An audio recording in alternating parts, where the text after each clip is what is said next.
Praise the Lord. Good morning. I said good morning. How are you this morning? Everything is okay? Kahit na dumaan tayo sa bagyo? Okay. Lahat po tayo, mga kapatid, mayroon tayong kahinaan. Meron po tayong pangangailangan. Sa panahon ng kahinaan at pangangailangan, sino po ang atin pong nilalapitan? Sino po ang atin pong pinupuntahan? Sino po, mga kapatid, sa tingin nyo ang pwedeng magbigay ng mga bagay na pwedeng sabihin nating iyon ang ating kailangan? Hindi po kasi lagi tayong malakas. Amen? Hindi tayo laging matatag. Kailangan po natin, mga kapatid, ng somebody who will take care of us. Yung kakalinga, yung kukup-kup sa atin. At higit sa lahat, sino sa tingin nyo ang pwedeng mag-ingat sa atin at magligtas? Di ba? Kailangan po natin kasi ito sa buhay po natin. At alam nyo ba ang lahat po ng binabanggit ko, kung yan po ang kailangan ng kahit na sino, kaya pong ibigay ito ng Diyos. Ang lahat ng ito sabay-sabay sa isa lang teksto. At ito po yun, tinan nyo. O nasaan na? Wala. Yan. Ako'y pinalakas niya, pinatatag. Siya ang sa akin nagkupkop, nag-ingat, Diyos na magulang ko, aking manliligtas. Yung pong lahat na hinighlight ko roon, kailangan po natin yan. Okay? Pinalakas, pinatatag, kumupkop, nag-ingat, at saka nagligtas. Okay po? Ang title ng message po natin ngayon ay ito. Simple lang. Anong kailangan mo na hindi kayang ibigay sa iyo ng Diyos? Okay? Ano yung kailangan mo? Kasi minsan mali tayo ng pinupuntahan, mali tayo ng nilalapitan. Gusto lang natin yung pong panandalian pong kasagutan, panandaliang solusyon, pero hindi po lahat kasi ay kayang ibigay kung sino man yung atin pong nilalapitan yon.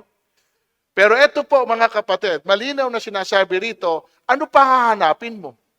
Ano pa ang kailangan mo? Ano pa ang ikatatakot mo kung ang lahat ng ito, siya lang ang pwedeng magbigay sa atin? So ito po, mga kapatid, ang Diyos na pinaglilingkuran mo. Ito po yung Diyos na pinupuntahan natin at sinasamba po natin. Amen. Ito lang po naman yung Diyos na labis na nagmamahal sa bawat isa sa atin. Kaya nga po, iyon, inoffer niya sa atin yung bagay na binanggit ko at iisa-isahin po natin ngayon sa umaga pong ito. One, siya ang nagpapalakas sa atin. Siya. Kailangan ba natin ng kalakasan? Kasi hindi ho lagi tayong malakas. Amen. Ito po sabi sa Philippians, ang lahat ng ito'y magagawa ko dahil sa lakas na kaloob sa akin ni Kristo. Sino nagkakaloob? Ang Diyos. Ano pinagkaloob ni Kristo? Lakas. Tama po. Yan po ang sinabi po ni Pablo na kaya po daw niyang gawin ang lahat kasi ang Diyos ang nagbibigay sa kanya ng lakas. Lakas ng ano? We have to be specific dito. Lakas po ng ano? Lakas po na harapin ang anumang pong pagsubok. Ito po yon. Wala pang pagsubok na dumating sa inyo na didinanas ng lahat ng tao. Ibig sabihin, hindi lang po kayo ang meron pong pinagdaraanan. Lahat po tayo, iba-iba nga lang pong ng level ng pagsubok ang hinaharap natin. Amen. Pero ang napakaganda rito, sabi roon, tapat ang Diyos. Tama po? Kahit po sa gitna ng pagsubok, ang tingnan po rin nyo, doon sa pagsubok na yon ay merong isang Diyos na tapat. At ano sabi niya? At hindi niya ipapahintulot na kayo'y subukin ng higit saan. Sa halip, bibigyan niya kayo ng lakas upang mapagtagumpayan nyo yung pagsubok na meron tayo. Tama po. So, ibig sabihin, hindi rin pala gusto ng Diyos na tayo po ay maging biktima lamang ng circumstance na yon at pagkatapos sabihin natin, hindi na natin kaya. Hindi po yon ang design ng ating Panginoon. At hindi rin po niya inaalis na hindi tayo dadanas ng pagsubok. Tama po. Inevitable po ito. Hindi natin ito pwede pong tanggihan, neither hindi natin ito pwedeng iwasan. Sapagkat ang pagsubok ay bahagi po ng buhay. Wala ho akong alam na tao na nag-exist sa daigdig na ito na somehow hindi dumanas ng kahit na anong pagsubok. Tama po.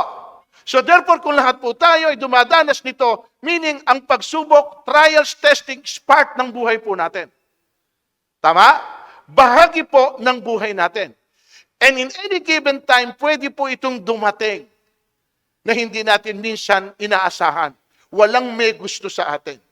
Pero isang nakita ko, mga kapatid, the reason why God sometimes allow testing and trials sa buhay, minsan po, mga kapatid, ito ang paraan ng Diyos na hindi lamang pinatatatag niya tayo sa ating pong pananampalataya, kundi isa rin pala ito sa paraan ng Diyos na pinagaganda niya ang istorya ng buhay natin.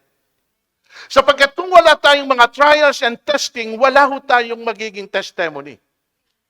At tandaan niyo po, ang test po, mga kapatid, ang testimony ay galing po sa salitang test. Na kaya ka may testimonya dahil may pinagdaanan ka. Tama po. At yun po ang napakaganda, mga kapatid. Sapagkat personally, ikaw ang nakaranas, hindi po ang iba. But ang pinakamaganda rito, in times of trials, ang sabi niya, the Lord Himself, bibigyan kanya ng lakas. Bakit ang Diyos ang magbibigay sa iyo ng lakas? Sapagkat gusto ng Diyos na ma-overcome mo ang anumang pagsubok na pwedeng dumaan sa buhay natin. Tama po. So meaning, kahit may pagsubok, as long na alam mo na mayroong pong Diyos na nasa likod mo, backing you up, and giving you the strength for you to overcome, napakaganda po nito, mga kapatid. Amen po ba?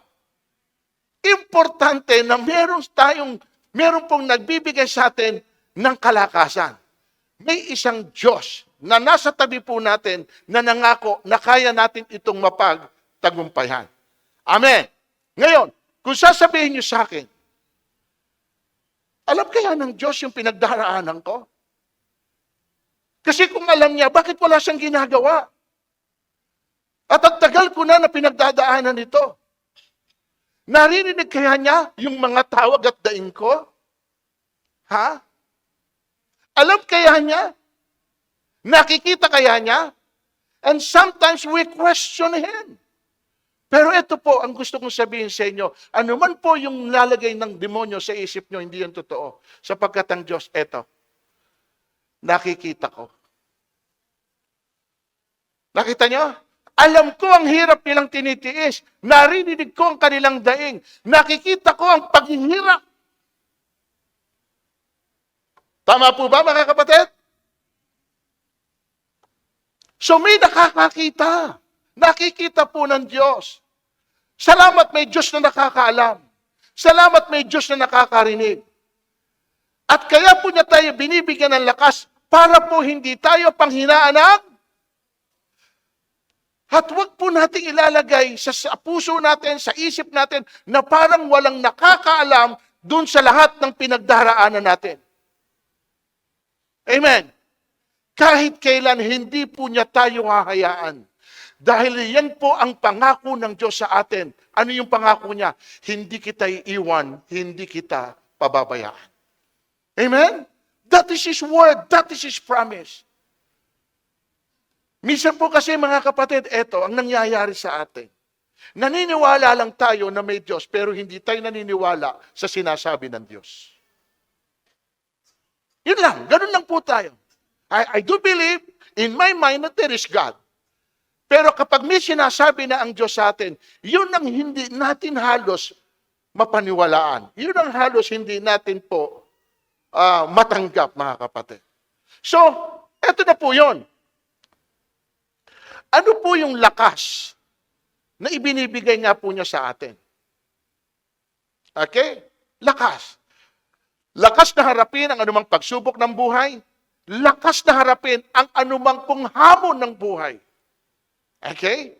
When we say hamon, it is mga challenges na pwedeng dumating sa atin, mga kapatid.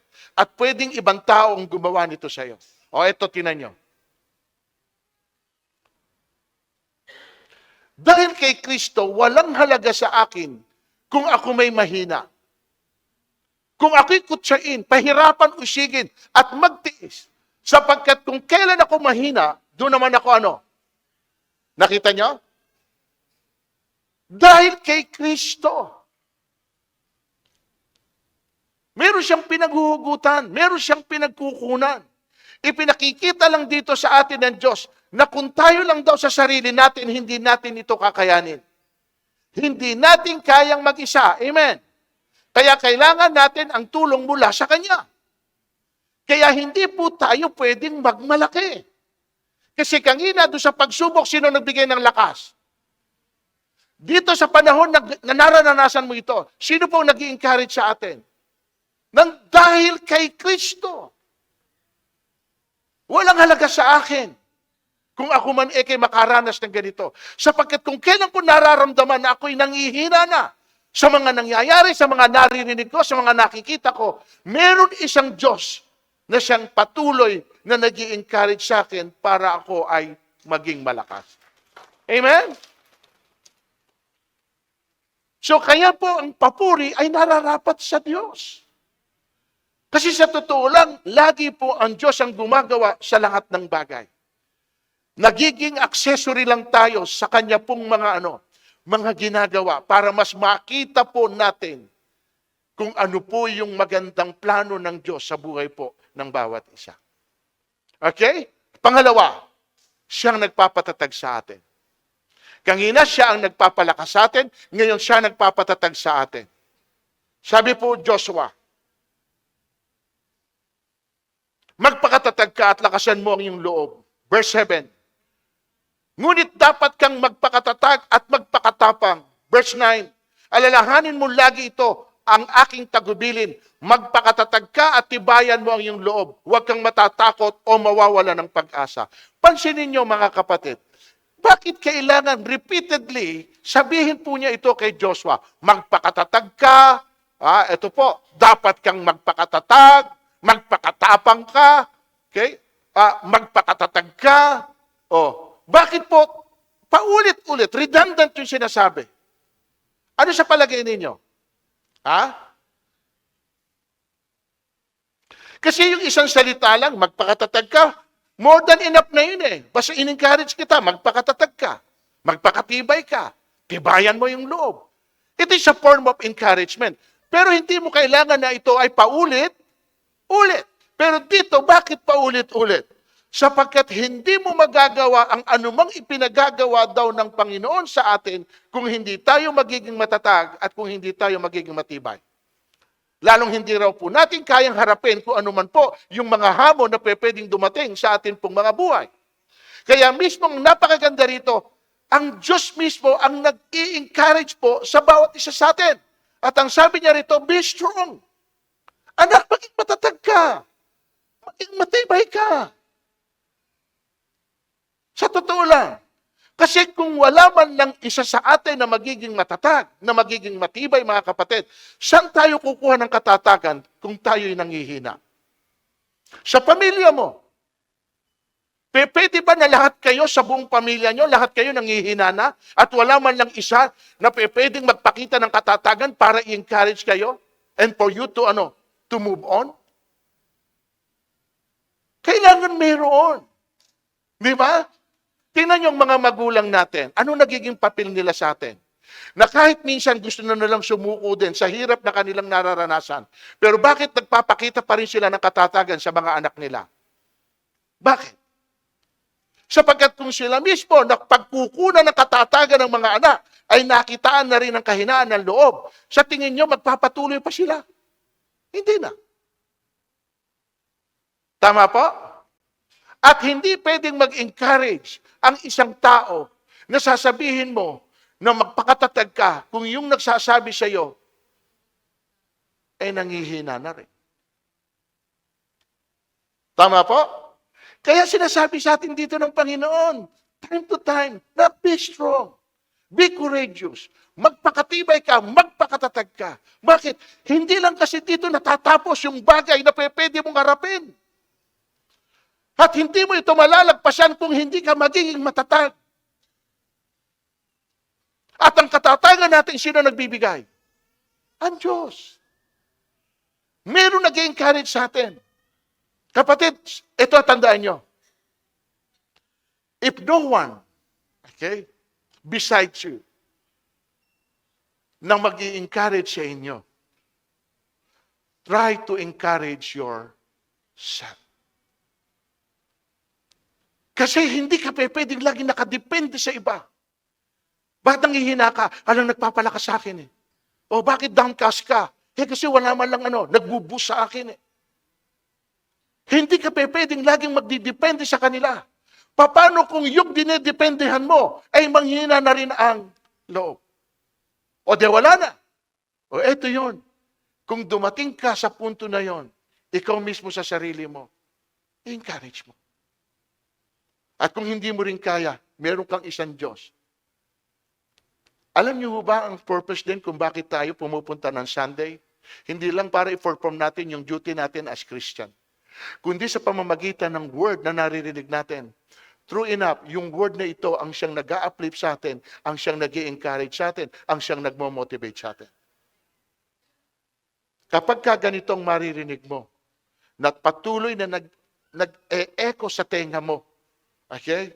Na magpakatibay ka, magpakalakas ka, ako magbibigay siya ng kalakasan, lalabas tayo rito kapatid, motivated, encouraged. Bakit? Kasi sa salita ng atin pong Diyos. And that is the purpose. Amen? Yan yung purpose kung bakit tayo nakikinig ng salita ng Panginoon. Hindi yung salita lang ng tao. Pwede kang ma-motivate at ma-encourage sa salita ng tao. Pero higit sa lahat, mas pure yung salita ng Panginoon na maririnig mo, lalo na't kung siya mismo ang nagsasabi nito. At makikita po ninyo kung paano po niya tayo ini-encourage. Tingnan niyo po ito. Isaiah 34. Ano sabi diyan? Ito sabihin mo sa pinanghihinaan ng loob. Huwag kang matakot. Lakasan mo ang iyong loob. Darating na ang Panginoon mo Diyos. Darating na. So, ibig sabihin, meron kang tinatanaw na pag-asa. Merong darating sa buhay mo na tanging iyon ang inaasahan mo na siyang magbabago na sitwasyon mo, na siyang magpapalakas sa iyo kapag pinanghihinaan ka. Tingnan niyo yung 73:26. Puso't kaluluwa ko, kung nanghihina man. Ano karugtong? Ganyan mo dapat ini-encourage ang sarili mo. Puso't kaluluwa ko, kung nanghihina man. Kung nararamdaman nyo na talagang nanghihina kayo, ito ay duktong nyo, ang Diyos ang lakas kong tanging. Amen. May Diyos ako. May Diyos ka. At yung Diyos mo, concern sa'yo. Hindi po ito yung Diyos na walang pakialam. Ito yung Diyos na lahat ng concern, even your welfare, concern ng ating Panginoon. Amen. Yan ang sabihin mo sa pinanghihinaan ng loob. Pero kung sakali naman na pinatatag tayo ng Diyos, huwag naman daw po tayong magmayabang sa sarili natin na parang hindi na natin kailangan ng lahat maging ang kanyang tulong. Bakit po? Tingnan niyo sabi. Kaya nga mag-ingat ang sino mang nag-aakalang siya'y nakatayo, baka siya mabuhal. Kasi may tendency na mabuhal tayo. Pero kung walang Diyos na aalalay po sa atin, tuloy ang baksak po natin. Amen. So, kailangan natin ng Diyos. Kailangan natin na meron po sa ating nagtatayo. Kung sakali man tayo ay mabuwal. Sapagkat meron tayong sinasandalan. Hindi tayo totally umaasa lang sa sarili nating kakayahan. Di ba? Not that we are sufficient of ourselves, but our sufficiency is from God. Hindi dahil ikaw matibay kang matatag ka na. kundi ang katatagan natin ay nanggagaling sa atin pong Panginoon. Amen. So may nagpapalakas, may nagpapatatag, eto matindi. Mayroong kumukupkup. Kaya lang, ang problema, eto, yung pong Diyos willing na tayo kupkupin. Pero yung pong gusto niyang kupkupin, ayaw. Tingnan nyo. Makailang sinikap kung kupkupin ang iyong mga mamamayan, gaya ng paglukob ng isang inahin sa kanyang mga sisiw, ngunit ayaw ka. Hindi po mula sa Diyos yung pagtanggi. Ang pagtanggi mula sa atin. Gusto ng Diyos na tayo ay kupkupin. Pero ayaw naman nating magpakupkup. Ano gagawin sa atin ng Diyos? Alam niyo po ba ibig sabihin ng kupkupin? Kalingain. Kapag sinabi kong magpapakupkup ako sa iyo, ibig sabihin yung full responsibility ay ibinibigay ko na sa kamay mo. At yun po yung kinukuha ng Diyos sa atin ngayon. I take all the responsibility. Kukupkupin kita. Pero ayaw nating bigyan ng Diyos ng kakayahan na ma-prove na sa atin kung sino po siya. At gumamit po siya rito ng ano. Tingnan niyo po ang example niya rito. Tulad ng isang inahin na siyang lumulukob sa kanyang mga sisiw. Yung isang inahin, nasaan yung kanyang mga sisiw? Nasaan? Nasa loob ng kanyang pakpak. As much as kaya niya, kahit ilan sisiw yon, pilit niyang ipapasok saan? Sa loob ng kanyang pakpak. Wala kang makikita minsan na talaga nasa labas. Maliban lang na mayroong pong sisiw doon, pilit na lumalabas yung ulo. Tama? Pero pinipilit siya. Alam niyo ba ibig sabihin nun? Covering. Proteksyon. Walang pwedeng manakit sa'yo. Walang pwedeng gumalaw sa inyo as long na nagpapakupkup kayo sa akin.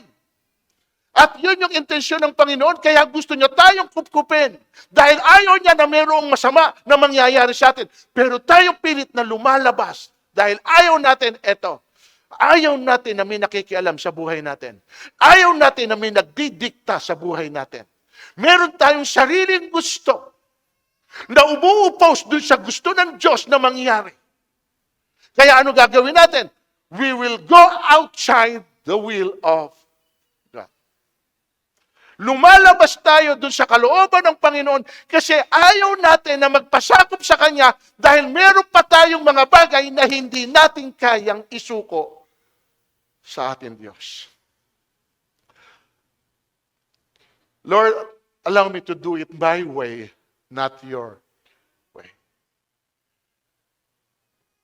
Hindi pa ako tapos. Marami pa akong gustong mapatunayan sa sarili ko. Gusto ko pang mag-explore. Ngayon, ang tendency? Gagalaw ka sa sarili mo at wala ka na doon saan? Sa covering ng Diyos. O ano nangyayari? Doon napapahamak ang tao. Ayaw natin ng ganon. Amen? So, kaya nasa sa atin ang desisyon kung magpapakukup tayo o hindi sa ating Panginoon. Basta po ang mahalaga, pinaalam po ito sa atin ng Diyos. Ang Diyos ay willing na kupkupin ka, so it's all up to us kung gusto rin nating magpakupkup sa Kanya. Amen? And then, pangapat, siya ang nag-iingat sa atin. Siya nagpapalakas, siya nagpapatatag, siyang kumukupkop, siya ang nag-iingat sa atin. Tingnan natin. Ako ang inyong Diyos, iingatan ko kayo. Hanggang sa pumuti ang inyong buhok, at kayo'y tumanda, kayo'y nilikha ko, kaya tungkulin kong kayo ay iligtas at laging kalingain. Nakita niyo po pangako niya? As our Creator, we as His creation, sabi niya, nilikha ko kayo. Kaya may tungkulin ako sa inyo. Ano? Naingatan ko kayo hanggang sa pumuti.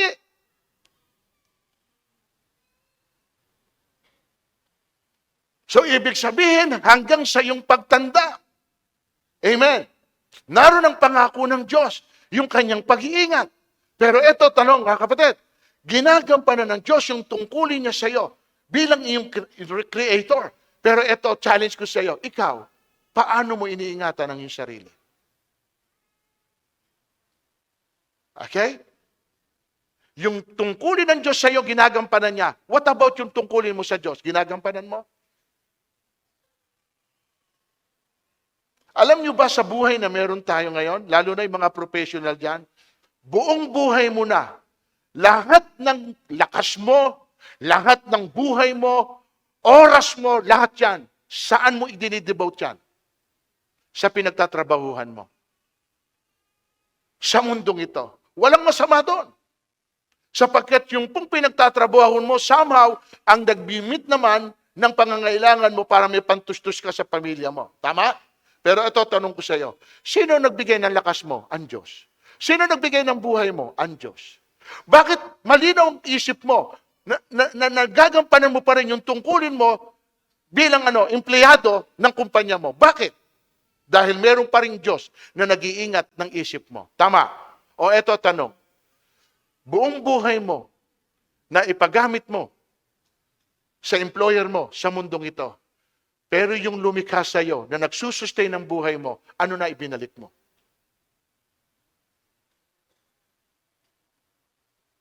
Ano na yung ginawa mo? Nakita niyo? Meron sa Bible, kapag narinig ninyo yung word na ganito, paano mo idinidefine yung salitang kawawa? Yung makita mo na ang mga bata sa lansangan, kawawa. Makita mo ang mga bata na iniwanan ng kanilang mga magulang dahil nagkahiwalay, kawawa. Mga nagugutom, mga natitake advantage, kawawa. Alam niyo ba kapatid, pag tumingin kayo sa Bible, hindi ho yun ang mga kawawa. Ang kawawa ito, 1 Corinthians 15:19. Kung ang pagkakilala nyo lang kay Kristo ay para lang sa buhay na meron kayo, kayo na ang pinakakawawa. Ano ibig sabihin nun? Marami pong Kristiyano, mayroon lang Diyos, pero walang ginagawa para sa Diyos. Meron lang Diyos. And there is nothing wrong with that. May Diyos ka ba? Yes. Kilala mo ba Diyos? Yes. O ito, tanong ko next. May ginagawa ka ba para sa Diyos? Nakakilala mo?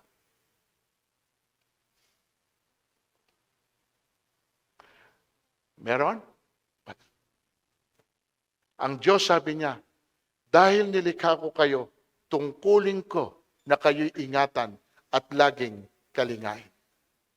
Pero yung tungkulin natin sa Diyos, hindi natin maibigay fully. Fair ba yun? Fair po ba yun sa Diyos? Hindi. Amen? Eto, tanong ko sa inyo. Sino rito ang may boses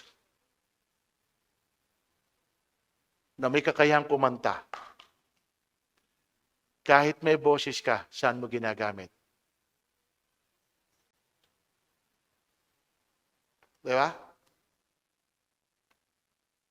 Walang may gustong maglingkod sa Diyos. Pero ang Diyos patuloy na pinaglilingkurang ka. Saan mo pinagagamit? Kapag sa birthday, ikaw pa unang-una, buksan ang karaoke dyan. Ha? Sa labas. Sa loob ng church. Tama? Lahat pwede nating gawin. Yun ang kakayahan mo. Pero pagdating sa Panginoon, hindi ho natin ito maitaya. Pwede kang mag-usher. Yung nandiyan ka sa labas, inaaya mo yung mga kapatid, dito po kayo. Pwede yun. Yun ang kaya kong gawin. Pwede kang nasa labas, inaayos mo yung pumaparada. Dito po kayo pumarada. Pwede yun. Pwede rin yung alam nyo ba? Bishop, nakita ko yung CR natin marumi. Okay lang ba sa'yo? Lilinisin ko? Lahat ng pwede mong gawin. Bakit? Kasi yung bagay na ginagawa mo, hindi mo naman sa tao ginagawa. Amen? Ginagawa mo yun saan? Sa Diyos. Kasi gusto mong magbalik ng anumang bagay na binigay sa iyo ng Panginoon, whatever it is. Wala akong pwedeng ibalik sa iyo na hindi galing sa iyo, Panginoon. Wala naman akong pwedeng ibigay na kailangan mo sapagkat ikaw nga ang nagsusustain nito. Pero meron akong pwede ipakita sa iyo bilang pagtanaw ng utang na loob na hindi lang ang mundong ito ang makikinabang sa buhay ko. Mas gusto ko ang unang makinabang sa buhay ko ay yung mismong ikaw na nagbigay nito sa buhay ko o sa akin. Amen? Ikaw yun eh. In Him we live and move and have our being. Kaya ako nabubuhay because of Him. Kaya ka humihinga because of Him. Kaya ka naririto because of Him. Walang bagay na naganap sa buhay mo na hindi po nakaugnay ang Diyos. Amen. O ngayon, ano parte ng Diyos sa iyo? Hindi, palapakan natin ang Panginoon. Maliit pa o malaking bagay ito sa iyo? O, wag na, hindi na yun ang kaya mo. Yun lang masabi mo sa kapitbahay mo, halika, sumama ka sa akin. Tingnan mo kung ano ang pwedeng gawin ng Diyos sa iyo. Bakit hirap din tayo? Hindi natin masabi sa kanila. Darating na ang Panginoon. Panglima, and this is the last. Siya po ang nagliligtas. Isaiah 43:1. Ito sinasabi ko sa iyo. Ito ang sinasabi sa iyo ni Yahweh. Pakinggan nyo. Ito ang sinasabi sa iyo ni Yahweh. Huwag kang matakot. Ano kinatatakutan mo? Bishop, nature naman ito ng tao. Siyempre, hindi mo naman pwedeng sabihin na hindi tayo dumarating doon sa pagkakataon na tayo natatakot. Pag may mga iniisip tayo na pwedeng mangyari, nakakatakot yun. Kapag may nararamdaman tayo sa katawan natin na parang kakaiba, nakakatakot yun. Tama yun, kapatid, damdamin yun. Pero dapat pagkatapos noon, huwag mo nang iyantayin sa isip mo sapagkat mayroong isang Diyos na nagsabi sa iyo, huwag kang matakot. Amen. Ililigtas kita. Sa tingin mo, sa sitwasyon mo, kaya mo na i-handle by yourself without the help of God? Can you do it? Kasi kung kaya mong i-handle ang sarili mo at control mo yung circumstance mo, then okay lang. You don't need Him. Pero kung hindi mo kaya sa sarili mo at kailangan mo ang Panginoon, then paniwalaan mo yung sinasabi niya sa iyo. At ako na mismo ang sabi niya, tingnan nyo, ito ang sinasabi sa iyo ni Yahweh. Sino nagsasabi? Huwag kang matakot, liligtas kita. Tinawag kita sa iyong pangalan. Ikaw ay akin. Pag ikaw ay dumaan saan? Ano sabi ng Lord? Ba't kailangan kang samahan? Sapagkat hindi mo kaya. Amen po. Ano pa pinakamaganda ito? Tingnan nyo. Basahin nyo. Hindi ka madadaig. Hindi sinabing wala kang suliranin. Amen. Hindi sinabing wala kang pagsubok. Amen. Ang sinasabi niya rito, hindi ka madadaig ng anumang suliranin. Sinabi niya. Ano dapat ko ipangamba? Ano dapat ko ikatakot? Ito pa siya uli. Dumaan ka man sa apoy. Pag sinabing apoy, hindi ito literal na apoy, ha? Baka mamaya challenge nyo sarili nyo. Mamaya, pag uwi ninyo, magsiga kayo. Tignan ko nga kung totoo yung sinasabi ni Bishop. Tignan, lumakat ka sa apoy, sunog ka. Amen. Ang sinasabi dito, yung bang pinaka-extreme na pwedeng mangyari sa iyo, na ang pakiramdam mo para kang nasa impyerno na. Yun po yun. Hindi literal na apoy. Sabi niya, kapag dumaan ka sa apoy, ano sabi niya? Hindi ka hindi ka maibubuwal ng mabibigat na basahin niyo huli. Sapagkat akong si Yahweh na ano? Yung word na ito, ipine-pledge niya sa iyo. Yung pagiging Diyos niya. Ako si Yahweh na iyong Diyos. Wow! Kapag ipinledge niya ang pangalan niya sa iyo bilang isang Diyos, kapatid, tatayuan niya ito. Sapagkat kahit kailan hindi niya sisirain yung kanyang pangalan bilang isang Diyos kung hindi niya kayang gawin yung bagay na ipinangako niya sa iyo. Amen? Kaya ang sinasabi ng Panginoon, huwag kayong gagarantya. Huwag kayong gagarantya na hindi nyo kayang tayuan. Kasi iba yung ginagarantihan mo. Ibig sabihin, pag ginarantyahan mo, kahit anong mangyari, ikaw yung tatayo. Dito, hindi garantya. Pinepledge niya ang pangalan niya sa iyo. Ako ang iyong Diyos. O paano mo hindi panghahawakan yan? Hindi ka madadaig na suliranin, hindi ka maibubuhal ng mabibigat na pagsubok, sapagkat akong si Yahweh na iyong Diyos, ang banal na Israel, ang magliligtas sa iyo. Hindi ka ba pwedeng ma-encourage ng mga ganong klaseng salita? Alam niyo kung bakit walang epek ito sa iyo? Kasi hindi ganong kalalim ang pagkakilala mo sa Diyos na siyang nagsasalita nito. Dahil kung malalim ang pagkakilala mo kung sino siya bilang isang Diyos, kapatid, papayapa ka. Bakit? Ipapaubaya ko na sa Diyos yung bagay na hindi ko kaya na isipin sa kaisipan ko. Amen? Isaiah 55 verse 8, my ways is not your ways and my thoughts is not your thought. Magkaiba tayo. Iba yung pananaw mo, iba pananaw ko. Iba nasa isip mo, iba nasa isip ko. At yung pong nasa isip ko, hindi mo man abot ng isip, pero alam ko kung ano ang ginagawa ko. Alam niyo lang kung ano gusto sa atin ng Diyos? Yung full trust. Ito alam na alam ko. Subukan niyo ito. Yung bata na may unawa na, bata, mga siguro 2 taon, may unawa na yan. Itayo niyo yan sa mataas na lugar. Ilagay niyo. Ikaw na tatay ngayon, ganyanin mo kamay mo, malayo sa kanya. Tingnan mo kung yung bata tatalon sa'yo. Tama? Yung patutugtugin mo siya ganyan, mataas. Lalagay mo dyan sa lamesa. Tapos ikaw na tatay, ganyan ka. Nak! Jump! Yung anak mo, tatalon hindi. Tatalon hindi. Bakit tumalon? Ha? Ano sabi ng Diyos? Malibang maging tulad kayo ng mga bata. Bakit kinumpara tayo sa bata? Sapagkat ang bata madaling magtiwala. O, ba't ka tumalon? Di ba merong ganyang kwento? Sunog na susunog. Nandun po yung bata. Tapos may 2 sumasalo. Talon, sabi nung 2 nasa ilalim, talon.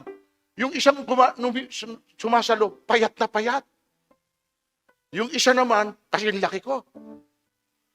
Kung ikaw yung nasusunog, saan ka tatalon sa 2? Yung malaki na kaya kang saluhin o yung payat na kapag ka bumaksak ka, parehas kayong babaksak, saan ka sa talon?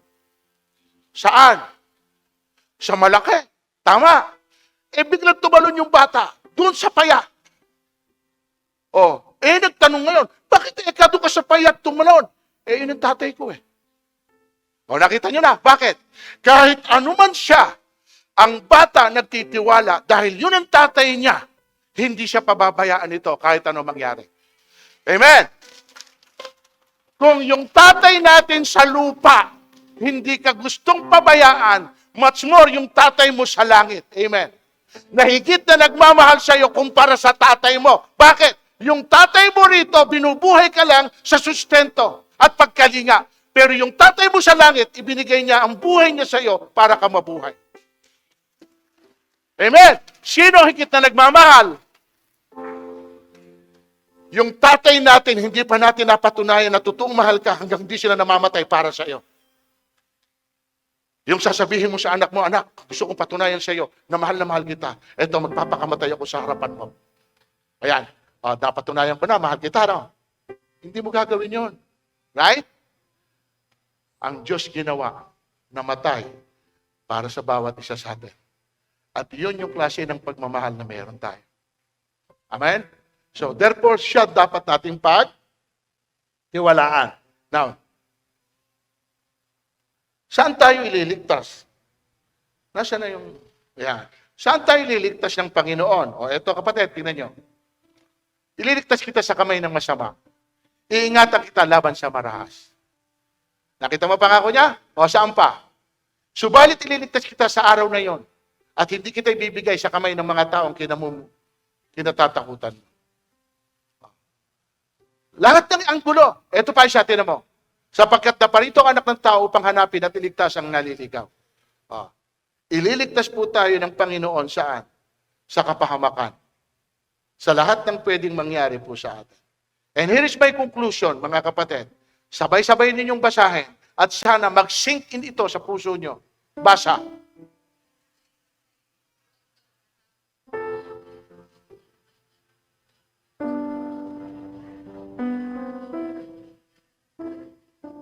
Hindi kayo naniniwala dyan?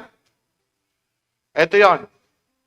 Hindi mangyayari sa iyo ang isang bagay na hindi mo pinaniniwalaan. Sabi ng Panginoon, dun po sa babaeng lumapit sa Kanya, may sakit. Sabi ng Lord, be it unto you according to your faith. Mangyari eka sa iyo, ayon sa iyong pinaniniwalaan. Ito binasa natin. Binasa lang. Pero kung hindi natin ito paniniwalaan, na siya ang may sabi nito sa atin, hindi nyo mararanasan yung effect nito sa buhay po natin. Amen? Hindi ho basta lang basa. Ito sinabi, ako'y sasayaw, huwag kang matakot. Promise. And here is, ngayon pakinggan nyo ito kapatid. Sabihin nyo ngayon sa akin, ano dapat nyo ipag-alala? Ano dapat nyo ikatakot? Okay? Kung siya na mismo ang nagsasabi nito sa atin. Isa lang po gusto ng Panginoon, yung lubos tayong magtiwala sa Kanya bilang isang Diyos. Huwag nating pagdudahan ang Kanyang kakayahan dahil wala po siyang hindi kayang ibigay sa atin kung iyon ang ating pangangailangan, lalo na't hindi naman po ito lumalaban sa Kanya pong kalooban. Tandaan po natin mga kapatid, hindi po sinungaling ang Diyos. Pag sinabi ng Diyos, ginagawa niya. Pag ipinangako niya, tinutupad niya. Palakpakan natin ang Panginoon.